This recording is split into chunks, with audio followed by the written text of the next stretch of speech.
All right. All right. So what I want to do is give an overview of the Delanocreds functionality and the Seedkeeper wallet. So Delanocreds, Delegated Anonymous Credentials.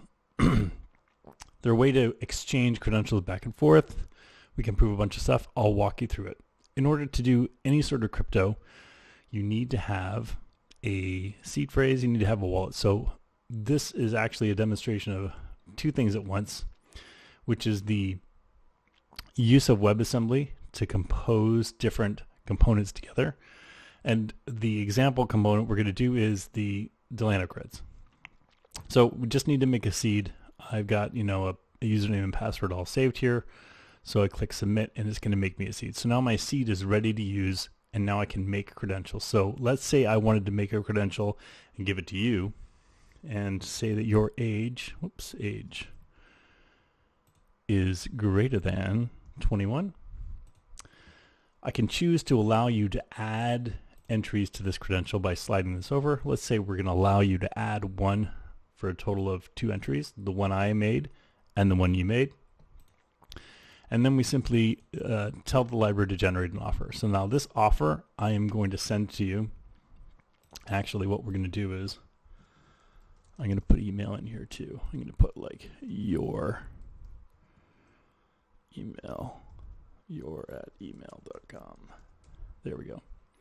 So what happens is I'm going to send this to you because I know that you're older than 21 and I know what your email is. I'm going to email you this credential. I need to generate a new offer because I've changed these attributes. And so I click on the link and I'm going to get an offer. So I would just take this link and send it to you. You'd then open it on your end. You'd log in with your, username and password, which is going to generate a seed for you using Argon 2. Amazing. So you go and accept this offer. Now, I've provided you with a couple of hints to help you remember or know what attributes I made for you, because you need to click in and enter these. I'm typing around my microphone, which is really awkward. And hopefully I remember what my email address was. Did I say just your email? Did I say youremail.com? I can't remember. If we get it wrong and we try to generate this proof, like if I say that I'm older than, 25, and I try to generate the proof, it's going to say that proof is invalid. So you have to have the right matching credentials, matching attributes to generate the credential. So age is greater than 21 and my email is that. Now let's say I want to extend this offer by saying, my Nostr public key is, pub XYZ, something like that. So I can now choose to take the credentials that you gave to me and add some preferences to them and generate a new proof based on that. And I can, select which ones I'm going to include. I'm just going to include them all and generate a proof based on that.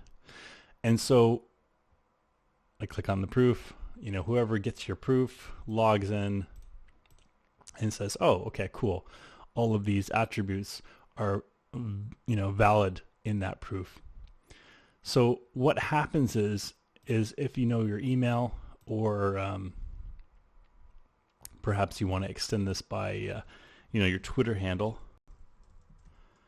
what this allows us to do is generate these proofs and publish these proofs so people can actually search on these attributes and find out what your latest is. So, like my latest, let's say I want to link my Twitter handle to my Nostr key so someone knows me on Twitter. And so they search for Twitter equals Doug Anderson 444. When they get the proof over here, like if I generate a proof like this, go to the proof and open up the proof. If they search for Twitter is Doug Anderson 444, they'll know what my Nostr handle is, and they know that the person that gave me this credential knows my email address, so they're vouching for me. And if I get a number of these vouches, I know that the proof is legit, and I can find people's other details based on their published details that have been vouched by people in the community in the Web of Trust. So that's where we are right now with the Delano Creds and the aggregated wallet. The aggregated wallet's really, really neat too, actually.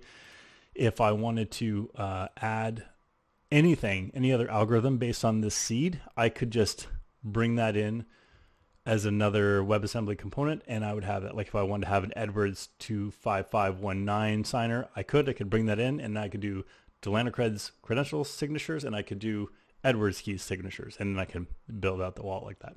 But that will be the topic of another video. And that's it for now.